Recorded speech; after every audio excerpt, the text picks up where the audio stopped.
તાપીના મલંગદેવ ગામે શ્રી મલંગદેવ દૂધ ઉત્પાદક સહકારી મંડળી લિમિટેડની 36મી વાર્ષિક સાધારણ સભા શાંતિપૂર્ણ માહોલમાં યોજાઈ હતી।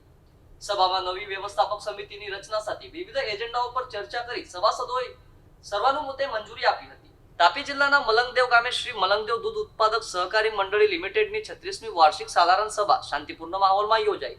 તારીખ 25 મે 2024ના રોજ મંડળીના પટાંગણમાં યોજાયેલી આ સભામાં મોટી સંખ્યામાં સભાસદ ભાઈઓ અને બહેનો ઉપસ્થિત રહ્યા હતા।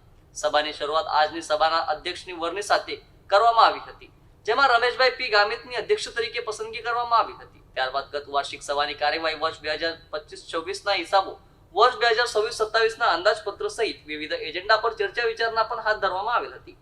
સભામાં મંડળીની નવી વ્યવસ્થાપક સમિતિની રચના પણ કરવામાં આવી, જેમાં રેવાભાઈ જે ગામિત, અબલિયાભાઈ જે ગામિત, ભીખુભાઈ માવજીભાઈ ગામિત, રમનભાઈ દુબલિયાભાઈ ગામિત, કાંતાબેન કાંતિલાલ ગામિત સહિત કુલ 12 સભ્યોની વરણી કરવામાં આવી હતી। સભાસદોએ નવી સમિતિને સર્વાનુમતે મંજૂરી આપી હતી। આ ઉપરાંત મંડળીના કર્મચારીઓ બાકી લેના નવા સભાસદોની એન્ટ્રી સહિતના મુદ્દાઓ પર ચર્ચા કરવામાં આવી। સમગ્ર સભા દરમિયાન સભાસદોમાં ઉત્સાહનો માહોલ જોવા મળ્યો હતો। કાર્યક્રમમાં ગામના સામાજિક આગેવાનો યાકુબભાઈ એમ ગામિત તેમજ એડવોકેટ દાનિયેલ આર ગામિત પણ ખાસ ઉપસ્થિત રહ્યા હતા। અંતે સભાસદોની માંગ મુજબ 36મી વાર્ષિક સાધારણ સભા શાંતિપૂર્ણ રીતે પૂર્ણ થઈ હતી। મારું નામ ઇબલિયાભાઈ અખાતિયાભાઈ ગામિત, ગામ મલંગદેવ, તાલુકા સનગઢ, જિલ્લો તાપીનો રહીત છું। તમારી શું રજૂઆત છે? અમારી ગત સાધારણ સભાથી રજૂઆત એવી હતી કે અમારી મલંગદેવ ડેરીના કમિટીની નવી રચના કરવાની અમારી સભાસદોની માંગ હતી। 25મી વર્ષને આજ 25/5/2026ના દિને સાધારણ સભા રાખવામાં આવી।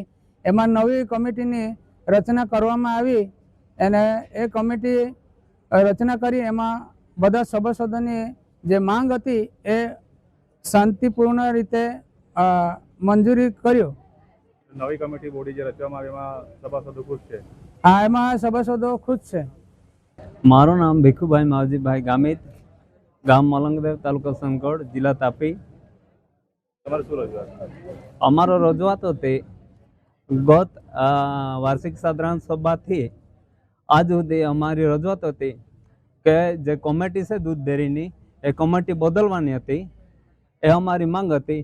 તો આજ સુધી અમે જે કાર્યવાહી કર્યું એમાં અમે આજે છેલ્લો દિવસ એટલે કે 25 મેની રોજ આજે અમારી માંગણી પૂરી થઈ છે અને બધા સભાસદોની માંગ એ જ હતી કે કમિટી બોડી બદલાઈ જાય તો અમે બધા ગામના ભેગા મળીને સહમત બધાએ આપ્યું અને અમારી રજૂઆત માન્ય કરવામાં આવી અને બધા સભાસદો ખુશ છે અને સારી પેઠે આખું ગામ મળીને ડેરી ચલાવીશું અને ડેરીની અંદર જે આવક જાવક હોય એમાં બધા સહમત રહીને એ ડેરી ચલાવીશું એવી અમારી આશા છે।